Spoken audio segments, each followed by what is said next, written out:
The narrator begins the story with historical context and a quick anecdote about Lovell's Fight, a battle fought between frontier settlers and Native Americans in Maine, year 1725.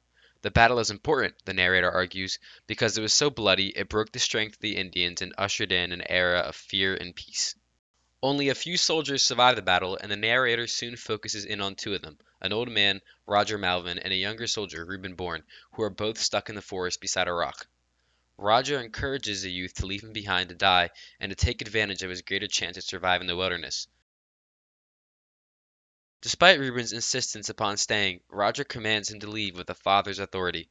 He asks the youth to marry his daughter, Dorcas, and to bring her the truth about her father's dying moments.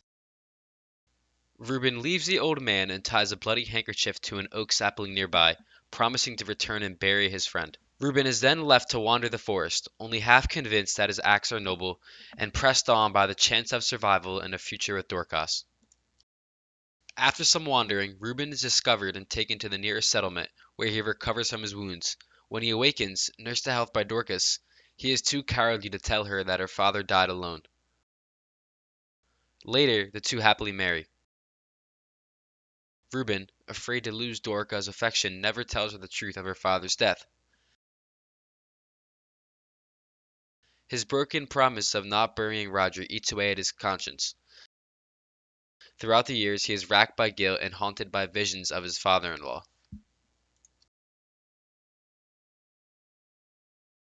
Reuben inherits Roger's farm and becomes a relatively rich man.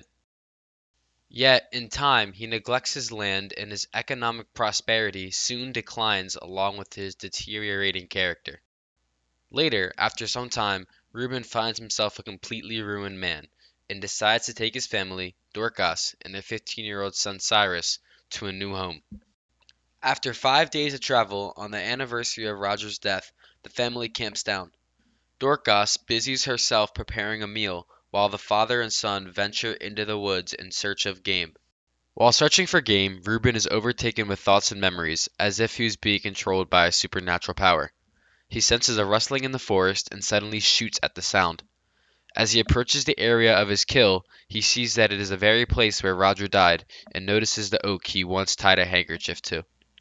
After Cyrus does not return for some time, Dorcas goes out in search for him and wanders upon the same spot Reuben has found.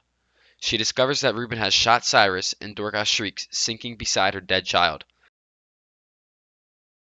In the end, after killing his son, Reuben's sin was purged, the curse was gone from him, and he prayed to heaven for the first time in years.